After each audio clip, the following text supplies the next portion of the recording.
one of Valorant's most iconic agents is dead. Or at the very least, is dying. I am of course talking about Jett, who has been in a lot of the promotions for the game, has been in a lot of the cinematics for the game, is one of the agents that you first unlock in the game, and so can play straight away with, and was very dominant back in the past of the game as well. So Jett has basically become somewhat the face of Valorant overall in terms of the agents. And that was great for Jett. But now we are slowly starting to see the eventual phase out, and really this is happening for the first ever time for Jett, that Jett just isn't getting played that much anymore. Now there are a multitude of reasons why this is happening, and it's actually different reasons on different maps. It was really hammered home for me on this map, Gen G versus MIBR, where Texture was playing Neon and Aspas was playing Jett, and it didn't go well for Aspas, and Texture was absolutely frying. And let's actually start with this specific point, right? That when you take a look at, for instance, Neon versus Jett on maps like Haven, right, where they both potentially could be played and have been played a decent amount, you start to really wonder, well, why would I play Jett over Neon, right? If you take a look at their kits, they're quite similar, actually, right? They both have kind of a smoke with Neon's wall and Jett's cloudburst. They both have an ult that gives you, you know, a weapon, essentially. I would say that Neon's is maybe a little bit better than Jett's overall. They both have entry tools, of course, with Neon's slide and Jett's dash.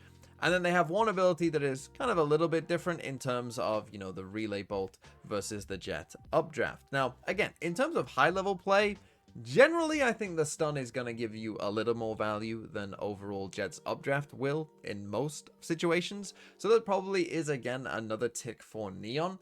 But the thing is, if you were going to play Jett on a map like Haven, you'd probably say, well, I'm going to play Jett because Jett is better at opping. Right, Jett is a better op agent than Neon.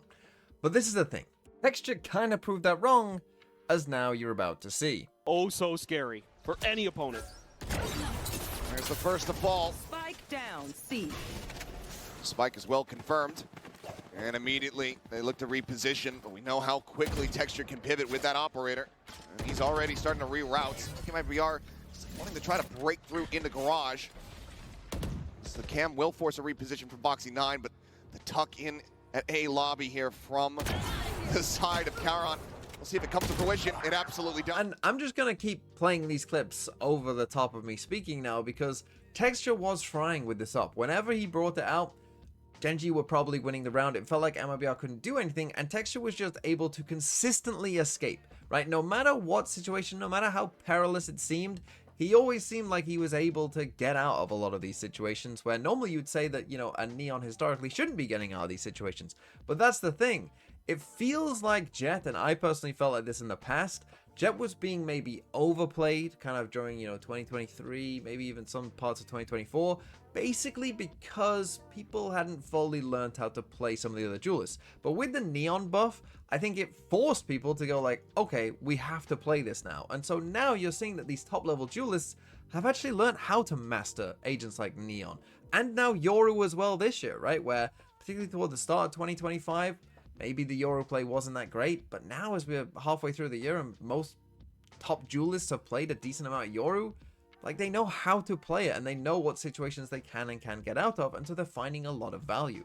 And that brings me on to the second way that Jett is really being squeezed, and that is by Yoru, because we've seen on a variety of maps that might be Jett maps as well, the Yoru is becoming a very, very popular pick, right? On maps like Pearl, for instance, that might have been an old Jett map, we see now quite a bit of Yoru. On really any of the big maps, I mean, some of them aren't even in the pool, but I assume if Breeze came back in or Abyss came back in right now, that you would probably see more Yoru than you would Jett. You might actually see some of them together sometimes, but I would guess that you would see more Yoru than Jett, even though historically they have been, you know, very, very heavy Jett maps. And even on a map like Haven, we've seen, you know, the Fnatic comp played by a lot of different teams playing Yoru on Haven as well, right? And there is one of the main advantages of Yoru, is that Yoru essentially gives you the flexibility, right? We've talked about this on the channel before, that Yoru allows you to both have an entry and flashes as well. So that means you essentially have a bit of a free slot that you can put an agent like ISO that doesn't naturally provide maybe one of the key things that you look for when you build a team comp. And that doesn't just have to be an ISO on Haven, that could also be something like a Deadlock on Ascent, right? Again, talking about another map that is heavy Jett, we have seen quite a few Yorus on that map, and that can be in more normal comps, playing double initiator, or it could be in something a bit more wacky like a double Sentinel comp. But again, Yoru is allowing you to play something like Deadlock on Ascent if you think that that is the way you want to go. And again, now that people have been playing Yoru for a decent amount of time, we're starting to see that they're also pretty good at opping on Yoru, right? Like, is opping on Yoru any worse than opping on Jett? I mean, you even have an advantage of Yoru if you get that first op kill, you can TP halfway across the map and then be set up on a completely different angle, and the opponent has no idea where you are. Did you TP just a short way away and you're still in the same position? Or are you completely on the other side of the map and they're thinking to rotate away from the op, but they're just going straight back into the op, right? You don't know when you're playing against a Yoru op, and so it can be a bit more tricky that Yoru really could be anywhere, or on, you know, really very aggressive angles as well, because he can get so far away. And so all of this is just slowly eroding into Jett's pick rate as more and more teams and players get comfortable with playing other duelists like Neon and Yoru on, you know, what were typically Jett maps. And they're starting to see that those other agents basically just do what Jett does, but also a little bit more or a little bit better. And so you're starting to see Jett's pick rate decline. But the thing is, Jett still has maybe one stronghold overall that, you know, you can still feel good about playing Jett in these situations, and that is verticality. Because whilst we said earlier that, you know, you've got the Neon Sun, you know, kind of versus a Jett updraft, well, the Jett updraft does give you that access to verticality that is more accessible to Jett than it is to the other duelists. And you have commonly seen this on, you know, maps like Icebox, for instance, where that can get used. And that is still perhaps a tool in Jett's toolkit that, you know, the others aren't going to do so well at. But there, Jett also has a problem as well, because now we are starting to see more and more people play Omen on Icebox. Right, Omen, an agent that everyone agrees is very good, well, he also has access to that verticality. He hasn't been seen that much on Icebox before, but now it's like, well, hey, I'd rather have Omen because I'm getting, you know, actual full-time smokes that could be very useful, for instance, you know, in sticking a defuse, playing retakes on Icebox, which you're going to do a lot of the time. Paranoia, one of the best abilities in the game. I still have access to that verticality. Like, yeah, why wouldn't I play Omen over Jett, right? And we're starting to see that a little bit more, and teams get quite a lot of value from doing that. Now, perhaps one thing in favor for Jett overall is that Pacific is doing well. And guess what? On Icebox, in Pacific, when teams do play Omen, like Paper Rex or Gen G, they do tend to play it alongside a Jett. And hey, the Pacific teams, Paper Rex, they won the event, so that's good for Jett, right? Well, we are going to see a bit of a debate because you do have Pacific teams playing, for instance, Jett, Omen. But in Americas, you've got teams like G2 and Sentinels who are playing Omen with no duelist whatsoever.